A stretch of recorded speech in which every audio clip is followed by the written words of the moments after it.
Divoxradio.com. Codiseñando el futuro.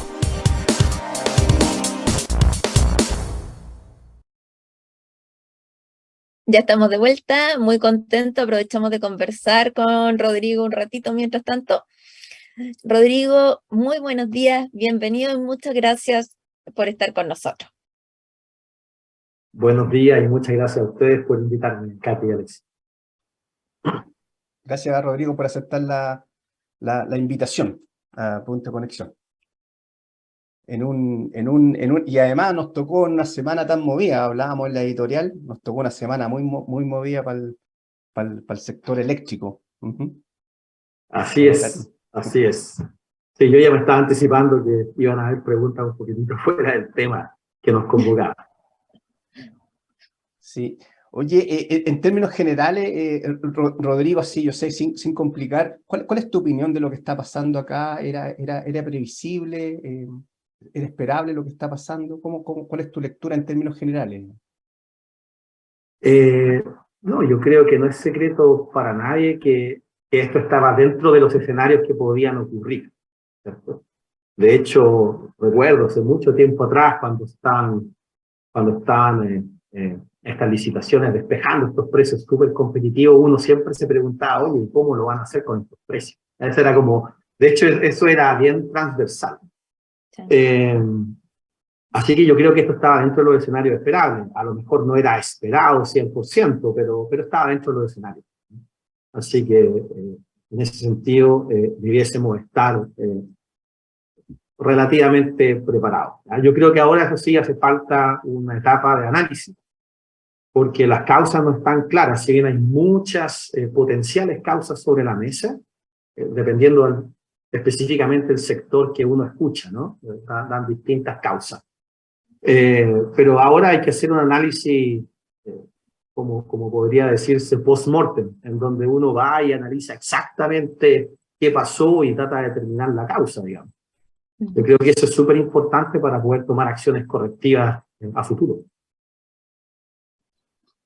Así es. El problema es que en ese estudio de autopsia, digámoslo así, post-mortem, como dices tú, ojalá que no tengamos más caído, digamos, porque no es trivial y los análisis y las medidas, que por muy corto plazo que se hagan en este sector, no son inmediatas, digamos, ¿cierto? Y el problema que están presentando estos proyectos es un problema inmediato de flujo de caja, digamos. Exactamente. Exactamente. Yo creo que las dos visiones son válidas, en el sentido en que hay una visión que dice, oye, aquí hay un mercado, y bueno, aquí había una labor de la empresa en términos de anticiparse lo que podía ocurrir, los riesgos que existían, y se hace cierta gestión de ese riesgo mediante las decisiones que se pueden tomar, mediante las decisiones que puede tomar la empresa. Y la otra visión es que aquí hay una responsabilidad importante de las autoridades, en particular por el tema de las grandes congestiones del sistema de transmisión, que están en manos de una autoridad. Entonces yo creo que esas visiones hay que contrastarlas bien y tratar de determinar ahí una causa que nos ayude a tomar decisiones a futuro, que yo creo que es lo más importante. O sea, la leche está derramada, ese es un tema que hay que determinar bien aquí, a lo mejor culpabilidad, por decirlo de alguna forma, pero yo creo que lo más útil de hacer estos análisis es que te permite entender cuáles son las falencias del sistema y tratar de arreglarlo a futuro. Sí, tal cual, Rodrigo. Así que muchas gracias por tu análisis y ahora nos vamos a ir de lleno al tema que nos convoca, que es súper interesante, acerca de un estudio que realizaron ustedes en relación a la valorización de la transmisión, los cambios que ha habido al respecto, cuáles son las falencias.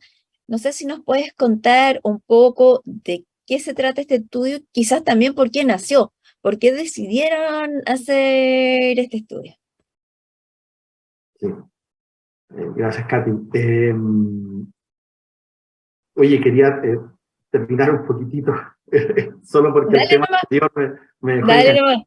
nomás. Y con un poco de vergüenza, los invito a leer el LinkedIn. Yo tengo una cuenta y ahí hice un pequeño análisis de lo que ocurrió, así que si quieren verlo, búsquenme en LinkedIn y ahí va a haber no es un análisis, la verdad, es una cosa muy preliminar que hice, tratando de ser lo más objetivo posible y tratando de entender bien cuáles son los pasos que se debiesen tomar a continuación, ¿ya? Hoy, ya aprovechando que estamos acá y que tenemos a Constanza, les pedimos a ver si es que lo pueden replicar como en la radio para que les sea más fácil acceder. Sí, vamos a publicar ahí tu discusión y a lo mejor también hoy nos incorporamos en esto que es multifactorial, digamos, ¿cierto? Sí, porque hay otros factores, disculpen que siga con esto. No, dale, si esto es el porque, tema. claro, hay otros factores, por ejemplo, está el tema también de la capacidad de cuantificación de riesgo y de modelación de escenarios futuros, que es algo que le pega muy de cerca a la academia. Porque la academia ha estado por años desarrollando modelos avanzados para poder hacer una cuantificación de riesgo más adecuada. Y yo creo que algo de eso existe.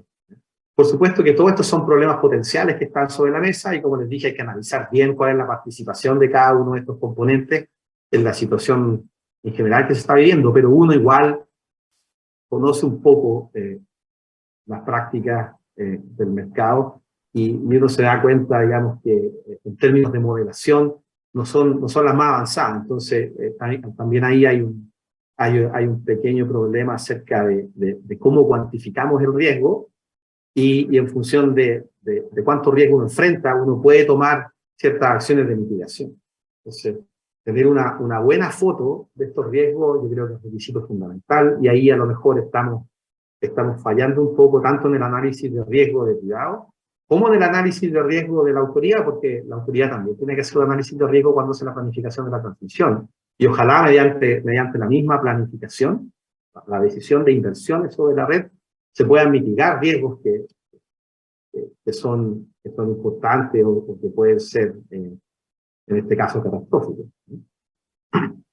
Sí, exactamente. O sea, en ese sentido, hay que tener una visión un poco más estratégica dentro de esa planificación y también, bueno, considerar todo lo que se demora, porque tú planificas hoy y estás planificando para que al final los proyectos se concreten en muchos años más. Entonces hay que irse anteponiendo a esos escenarios y eso es fundamental. Claro, exactamente. De hecho, ahí podemos ligar con el tema que nos convoca, que es la valorización de la transmisión y la remuneración. Porque efectivamente hay una autoridad que planifica la red, que toma las decisiones de diseño de la red. Después de una etapa en donde una vez que se han tomado las decisiones de diseño, hay subasta, hay licitación, ¿cierto? Para la construcción de ese activo de red en particular. Y luego viene la operación y mantenimiento.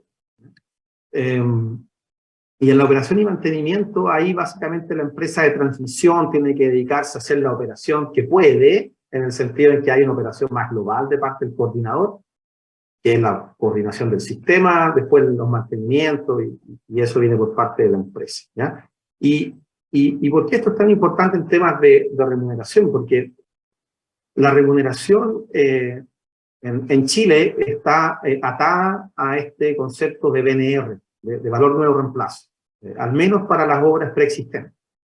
VNR quiere decir que uno básicamente ve en el mercado cuál es el valor nuevo de esa instalación y la paga de esa forma, ¿ya? Y cada 4 años, o cada cierto tiempo, se va haciendo un cálculo de este VNR. Entonces la pregunta es si el activo ya está construido y está, digamos, instalado, en este caso son activos preexistentes. ¿Por qué la valorización de ese activo va a estar sujeto a una volatilidad cada cierto tiempo? Si el activo y la inversión ya se hizo. Y la respuesta es sencilla, es porque este VNR, que es casi una empresa modelo, permite a las empresas enfrentar un riesgo que las lleva a tomar decisiones que son más eficientes. Y esto viene de la antigua planificación o prácticas de inversiones en las transmisiones, donde efectivamente había una componente muy fuerte de las empresas que tomaban decisiones. Por ejemplo, las redes de distribución son así hoy en día en Chile. es la empresa que toma las decisiones de expansión, no hay una autoridad que le dice exactamente qué hacer. Entonces, en ese sentido, uno podría decir, claro, hay un benchmark que presiona a la empresa a ser eficiente. Lo que pasa es que la regulación de la transmisión y la planificación en general ha evolucionado, y la planificación hoy en día está en manos de la autoridad. Entonces, el sentido que tiene pasarle riesgo a la empresa, que era para que la empresa tome decisiones eficientes, perdió mucha fuerza. Perdió mucha fuerza, en la práctica perdió casi toda la fuerza, dado que es la autoridad quien toma esas decisiones. Entonces, este traspaso de riesgo hacia la empresa, nosotros determinamos que ahora es ineficiente, y de hecho creemos que es un error del cambio de regulación que se hizo, que no tomó el cuidado de que ahora, dado que existe una práctica nueva de planificación, entonces este concepto de BNR debió haber cambiado. Entonces, ahí creemos nosotros que hubo una inconsistencia en términos de las prácticas o de la regulación de la planificación versus lo que se hace en remuneración, porque si bien son actividades distintas, están muy relacionadas. La remuneración tiene que cubrir los costos de la expansión, ¿ya? Eso tiene que ser así. Y por supuesto que tiene que crear las señales de eficiencia, pero en este caso, esa parte es donde pierde fuerza, porque es la autoridad la que está encima de esas decisiones de expansión, ampliación, etc. Entonces, ahí creemos que es necesario reformular esa parte de la regulación, en particular cómo se remuneran las obras preexistentes.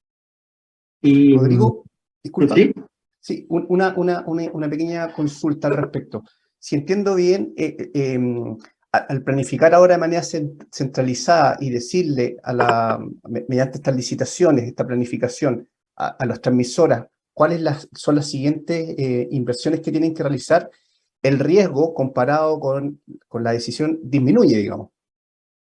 Claro, el riesgo disminuye bastante, porque solo queda para lo que es posterior a 20 años, porque ahí esas obras nuevas entran al régimen de BNR, pero antes, claro, la remuneración está dictada por lo que ocurre en la licitación. Sí, efectivamente hay una diferencia importante en riesgo.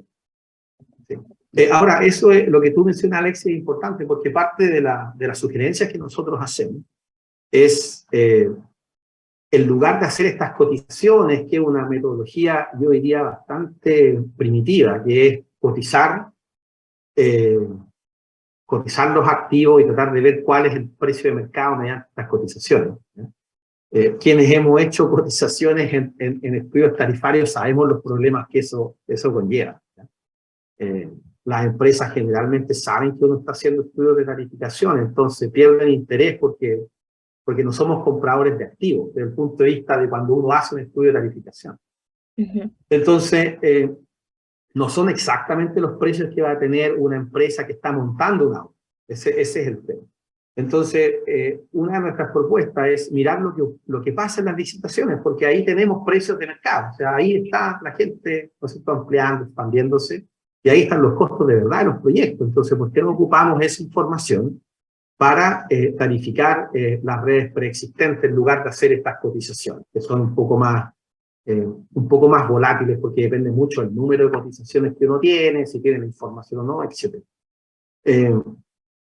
Y ahí tenemos esa consideración que tú dices, Alexis, que ojo que cuando uno utiliza la información de licitaciones, hay un tema de riesgo, en el sentido en que como estos pagos son más seguros, en particular las nuevas obras, como estos pagos son más seguros, entonces los precios que el inversionista reclama son menores, porque son básicamente como tener un pago seguro por los próximos 20 años. Y eso se internaliza en una tasa de menos riesgo, ¿ya? Entonces creemos que, si bien hay que utilizar esa información de las licitaciones, es necesario hacer un pequeño ajuste por riesgo, ¿ya? Porque ahí como te comentaba, hay que transparentar esa parte. El régimen de BNR tiene mayor riesgo que el otro régimen. Así que, salvo ese tema, nosotros creemos que se debiesen utilizar los precios que se despejan de las subastas para poder tenerlos de referencia al momento de tarificar redes preexistentes. Y creemos que esto debiese ser como una especie de proceso que nosotros llamamos one shot, Es decir, lo hacemos una vez y no lo hacemos más, porque el activo está instalado, el activo no va a cambiar. Entonces, acordamos en un minuto en el tiempo cuál es el valor de ese activo en función de información de mercado, etcétera, y luego ese activo lo dejamos. Porque ¿qué sentido tiene empezar a cambiarle el valor a un activo que va a estar ahí por mucho tiempo más y no va a tener grandes cambios? Perfecto. Rodrigo, y siguiendo, discúlpame, con esa misma, la misma explicación que tú decías, ¿cuál es el incentivo tarifárico o de eficiencia que se da en ese esquema a la transmisora? O sea, si está la instalación, está definido el precio, a diferencia del BNR, ¿cierto? Que hay una revisión y cada 4 años tú vas haciendo ajustes con economías de escala, lo que sea, ¿ya? ¿Qué nivel qué señal de eficiencia le da ahí en este esquema? Es que esa es precisamente la pregunta. Si estos son activos mandatados, que una autoridad dijo hay que ponerlo, y luego, bueno, para el caso de los activos preexistentes ya están reconocidos, o sea, son activos que son necesarios. Y cualquier ampliación se tiene que hacer mediante un proceso de licitación. Ese es un tema. Entonces, la pregunta es, ¿cuál es el sentido de tener este benchmark, que no es exactamente el costo de la obra, sino que un benchmark exógeno a la empresa? Entonces, la única respuesta a la cual llegamos es para los reemplazos, precisamente. O sea, la empresa todavía tiene que hacer reemplazos de esa instalación, ¿ya? Y esperamos que estos reemplazos sean eficientes. No obstante, creemos que el riesgo que se le traspasa a la empresa versus el beneficio que crea que es hacer este reemplazo eficiente es muy desproporcionado. O sea, el esquema del BNR, como les comentaba, tenía mucho más sentido en un mundo en donde es la empresa la que toma todas sus decisiones de inversión. Ahora la empresa está de manos atadas porque existe una planificación central. Y el espacio que tiene la empresa es muy pequeño para moverse, ¿ya? Hacer mantenimiento y toda esa cosa, como les explicaba anteriormente, y hacer reemplazo, ¿ya? Entonces, nosotros creemos ahí que uno podría cambiar el esquema, no por un esquema de BNR, sino que, como les comentaba, un esquema de valorización fija que utiliza precios de mercado para poder estabilizar esa remuneración en algún tiempo, en un minuto al tiempo. Y luego creemos que cuando este activo se le acaba la vida útil, debiese bajar la remuneración a la empresa, ¿ya? Porque ya, en teoría, ya recuperó el costo de ese activo. Y si es necesario hacer el reemplazo, bueno, entonces nuevamente va a recuperar los flujos de cajas para poder hacer el reemplazo, ¿ya? Pero lo que ocurre actualmente es que hay activos muy viejos, pasados de la vida útil, recogiendo un valor nuevo, no sé, por ese lado gana la empresa. Pero por otro lado, la autoridad le cambia esta valorización cada 4 años y por ese lado pierde la empresa en el sentido de que hay un riesgo que está enfrentando. Nosotros creemos que hay una forma más lógica o razonable de poder balancear estos costos y beneficios que tiene la empresa. Nosotros creemos, como le comentaba, que debiese pararse o debiese disminuir, no a cero, pero debiese disminuir el pago a la empresa una vez que ha recuperado los costos de ese activo. Y luego, si se decide que ese activo necesita ser reemplazado porque está muy viejo, tiene muchas fallas, etc., entonces ahí se puede iniciar un proceso nuevo de pago, ¿no? Y creo que ese es un balance adecuado, en donde a la empresa se le baja el riesgo y le decimos, mira, te vamos a pagar el activo, pero como contrapartida, en la medida en que este activo ya ha sido pagado y está funcional y está instalado y no es necesario reemplazarlo, ahí vamos a bajar los pagos. Yo creo que eso es la manera más justa, en el sentido en que bajan un poquitito las remuneraciones, pero se le quita riesgo a la empresa. Entonces es win-win, creemos, tanto para la sociedad, me refiero en este caso para los usuarios de red, como para los inversionistas y los dueños de las redes. Rodrigo, está maravilloso todo lo que nos estás contando, pero tenemos que ir a una pequeña pausa, así que vamos a volver lo más rápido posible. Perfecto. ¿Quieres ser un protagonista?